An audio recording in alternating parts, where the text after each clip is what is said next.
ଏବେ ଖିଆ ପିଆ ଆରମ୍ଭ ହେଇଗଲା। ଆଉ କଣ ଆଉ ଏଠି ସିଏ ସାଙ୍ଗଟା ଖାଉଛି ଆମର ଚୁଙ୍ଗୁଡି। ଆମେ ଏଠି ଖାଉଛୁ। ଆମେ ତାଠୁ ଟିକେ ଭାଗ ନେଇ ଆଇଛୁ।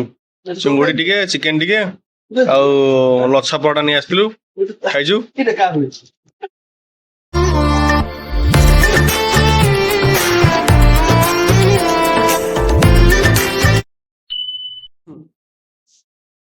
ସାଙ୍ଗମାନେ, ଏବେ ମୁଁ ଯାଉଛି ଇଫ୍କୋ। ମୋର ଜଣେ ସାଙ୍ଗ କଟକରୁ ଆସିଛି। ସେ ଆଗରୁ ପାରାଦ୍ୱୀପରେ ରହୁଥିଲେ। ତାଙ୍କ ଫାଦର ବି ସର୍ଭିସ୍ କରିଥିଲେ ପୋର୍ଟରେ। ତ ସେ ଏବେ ବହୁତ ବର୍ଷ ହେଲାଣି କଟକରେ ରହିଲେଣି। ତ ସେ ସାଙ୍ଗଟା ମଝିରେ ମଝିରେ ପାରାଦ୍ୱୀପ ଆସେ ବୁଲିବା ପାଇଁ। ତ ସେ ଆସିଛି ଏବେ ସାଙ୍ଗଟା ଘରକୁ ଆସିଛି। ତା ମୋ ସାଙ୍ଗଟା ଘରେ ବି ଇଫ୍କୋରେ। ସେ ବି ମୋର ବହୁତ ପୁରୁଣା ସାଙ୍ଗଟା। ଆମେ ସବୁ ପାରାଦ୍ୱୀପରୁ ଚିହ୍ନା ପରିଚୟ। ତ ଏବେ ସବୁ ତ ଦି ଜଣ ସବୁ ଅଲଗା ହେଇଗଲୁଣି। ତଥାପି ଆମେ ମଝିରେ ମଝିରେ ମିଶୁ। ଦି ଯୋଉଠି ଥିଲେ ବି ଆସିକରି ଭେଟ ଭାଟ ହୁଅନ୍ତି। ଗୋଟେ ଭୋଜି ଭୋଜି ହଏ। ତ ମୁଁ ସେଥିପାଇଁ ପଳେଇ ଆସିଲି। ମୋର ବି ସିଫ୍ଟ ଡ୍ୟୁଟି ଥିଲା, ମୁଁ ସେଥିପାଇଁ ପଳେଇ ଆସିଲି। ପଳେଇ ଆସିକି ଏବେ ଇଫ୍କୋ ଗେଟ୍ରେ ଏଠି ମୁଁ ଏଣ୍ଟ୍ରି କରିକି ଭିତରକୁ ଯିବି। ତ ଏଇଟା ହେଉଛି ଇଫ୍କୋ ଟାଉନସିପ୍। ପ୍ରାୟତଃ ବାହାର ପିଲା ଯେଉଁମାନେ ବାହାରେ ଅଛନ୍ତି ସେମାନେ ଦେଖିନଥିବେ, ତ ମୁଁ ଟିକେ ଭିଉ ଦେଖେଇ ଦେଉଛି। ଟାଉନସିପ୍ ଏରିଆଟା ଯେଉଁମାନେ ପାରାଦ୍ୱୀପରେ ଜବ୍ କରୁଛନ୍ତି କି ଇଫ୍କୋ ଟାଉନସିପ୍ ଭିତରେ ଯେଉଁମାନେ ଜବ୍ କରୁଛନ୍ତି ସେମାନେ ଦେଖିଥିବେ। ତ ଆଉଟସାଇଡର ଯେଉଁମାନେ ଦେଖି ନାହାନ୍ତି ଟିକେ ଦେଖି ଦିଅନ୍ତୁ। ବହୁତ କ୍ଲିନ୍ ଏନଭାୟରମେଣ୍ଟ। ହୁଏତ ଟିକେ ଡଷ୍ଟ ହେଇପାରେ, କାହିଁକିନା ତାର ଇଫ୍କୋର ସାଇଡ୍ରେ ହେଉଛି AMNS ପ୍ଲାଣ୍ଟ। ଆଉ ଇଫ୍କୋର ବି ନିଜସ୍ୱ ଯେହେତୁ ପ୍ଲାଣ୍ଟ ଅଛି, ତ ଡଷ୍ଟ ତ ହବ ହିଁ ହବ। କିନ୍ତୁ ଯାହା ବି ହେଲେ ବହୁତ କ୍ଲିନ୍ ଏନଭାୟରମେଣ୍ଟ ରହୁଛି।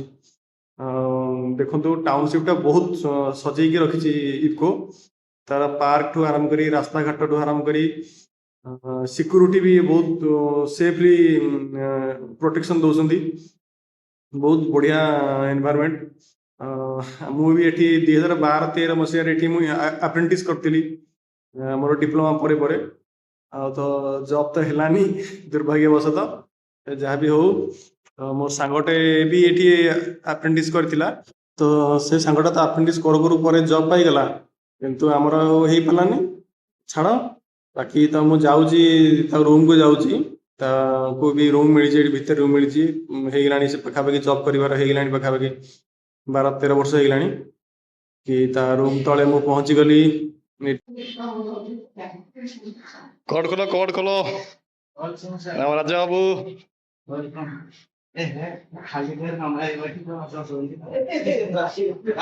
ଆମେ ରେଡି ଚାଲିଛୁ।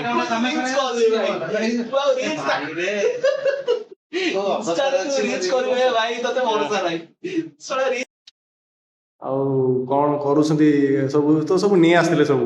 ଏଇ ସାଙ୍ଗଟା ଚିଙ୍ଗୁଡ଼ି ଭାଜାଭୁଜି କରୁଛି। ସବୁ ମସଲା ମସଲି ତ ରେଡ଼ି ହେଇଗଲାଣି।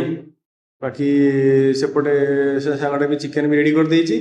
ଏ ବି ସାଙ୍ଗଟା ବି ଚିଙ୍ଗୁଡ଼ି ଫିଙ୍ଗୁଡ଼ି ସବୁ ଭଜାଭୁଜି କରିଦେଇଛି। ବାକି ଚାଲିଛି ଆଉ। ସାଙ୍ଗମାନେ ଏଠି ଆମର ସାଙ୍ଗମାନେ, ମୋ ସାଙ୍ଗଟା ଆସିଛି କଟକରୁ। ସିଏ ରୋଷେଇ ଦାୟିତ୍ୱରେ ଅଛି। ଆମେ ଆମେ ଖାଇବା ଦାୟିତ୍ୱ। ଆଉ ଗୋଟେ ସାଙ୍ଗଟା ଆସିନି, ଲୁଚିକି ରହିଗଲା। ତା ସହିତ ପରେ କଥାବାର୍ତ୍ତା। ତା ସହିତ ବିଶ୍ୱକର୍ମା ପୂଜା କଥାବାର୍ତ୍ତା।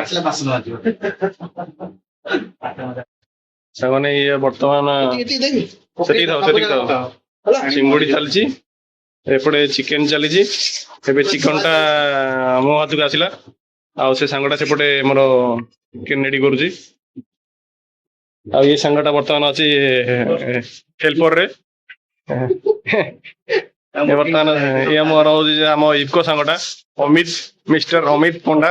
ଆଉ ବର୍ତ୍ତମାନ ଆମ ରୋଷେଇୟାର ବର୍ତ୍ତମାନ ଇଏ ହେଲ୍ପର। ଭଲକି ଦେଖନ୍ତୁ ଟିକେ, ଏ ମହାମାନ୍ୟ ବ୍ୟକ୍ତି ଆମର। ଚାଲ ଯିବା। ଇଏ ଆମର ସାଙ୍ଗ ରାଜା। ଏବେ ଆମେ ଚାଲିଲୁ ବୁଲିବା ପାଇଁ। Let's go. କୁଆଡେ ଯିବା? ବିଚ୍ କୁ ଟିକେ ଯିବା। ଏବେ ଯାଉଛୁ ଆମେ ସମସ୍ତେ ଟିକେ ବିଚ୍ କୁ ବୁଲାବୁଲି କରି, ଆଉ ଟିକେ ନେଇ ଆସିବା, ଟିକେ ରୁଟି ଫୁଟି ନେଇ ଆସିବା, ନହେଲେ ନାନ୍ ଫାନ୍ ହଉ, ନହେଲେ ଲଛା ପରଟା ହଉ ନେଇକି ପଳେଇ ଆସିବୁ। ଖାଇଦେବୁ ଆଉ। ସବୁ ତ ପ୍ରାୟ ସରିଯାଇଛି, ଖାଲି ଆଉ ଟିକେ ଟିକେ ହାଲକା ଗରମ ହବ, ଖାଇବୁ ଆଉ। ସାଙ୍ଗମାନେ ଏବେ ଆମେ ପୁଣି ପଳେଇ ଆସିଲୁ ସି ବିଚ୍ କୁ ଆଉ ଟିକେ ବୁଲାବୁଲି ଟିକେ କରିବା ଆମ ରଜ ମେଳା ଏ ସାଙ୍ଗମାନେ ଟିକେ ଆସିଥିଲୁ 7 ତାରିଖ ତ ସରୁଛି ଆଉ ବି ଆସି ହବନି ଆଉ କେତେବେଳେ ପୁଣି ସଣ୍ଡେ ଦିନ ଆସିବାର ଅଛି ଆଉ ଗୋଟେ ସାଙ୍ଗଟା ସହିତ ତ ବୁଲାବୁଲି କରି ଟିକେ ଯିବା ଆଉ ଆମ ସାଙ୍ଗମାନେ ଟିକେ ଦେଖନ୍ତୁ ସାଙ୍ଗମାନେ ଟିକେ ଭିଡିଓରେ ଆସୁନାହାନ୍ତି ଏ ଆସିଲେ ହଉ ଚାଲ ଯିବା। ଏବେ ଆମେ ଚାଲିଲୁ ପୁଣି ମେଳା ଭିତରକୁ ଆପଣଙ୍କୁ ତ ପୂର୍ବରୁ ଦେଖେଇଥିଲି ଆମେ ଯାଇଥିଲୁ ମୁଁ ମୋ ଘରଣୀ ଆଉ ମୋ ପୁଅ ସବୁ ଯାଇଥିଲୁ ବୁଲିବା ପାଇଁ ଯେହେତୁ ସାଙ୍ଗମାନେ ଆସିଛନ୍ତି ଟିକେ ବୁଲାବୁଲି କରିବା ପାଇଁ ଯାଇଥିଲୁ ଆଉ ତା ଭିତରେ ବହୁତ ଜୋରେ ଗରମ ହଉଛି ଲୋକ ବି ଗହଳି ଯେମିତି ଗରମ ବି ସେମିତି ଆମେ ତ ଆଉ ବେଶୀ ଆଉ ବୁଲି ହେଲାନି ପାଖାପାଖି ଅଧଘଣ୍ଟା ଖଣ୍ଡେ ରହିଛୁ ଆଉ ଯାହା ରହିବୁ ବୋଲି ଭାବୁଥିଲୁ ଏ ଗରମ ଯାହା ହଉଛି ଗଲୁ ସେଥିପାଇଁ ଟିକେ କୁଲଫି ଫୁଲଫି ଖାଇ କୁଲଫି ବି ଭଲ ଲାଗିଲା ଯାହା ଯେମିତି ଦେଲା ଭଲ ଲାଗିଲା କାରଣ 50 ଟଙ୍କା ନେଲା। ଆମେ ଚାଲିଲୁ ମାର୍କେଟ କଣ ଟିକେ ନେଇକିରି ରୁଟି ଫୁଟି କଣ ନେଇକିରି ଆମେ ପଳେଇବୁ।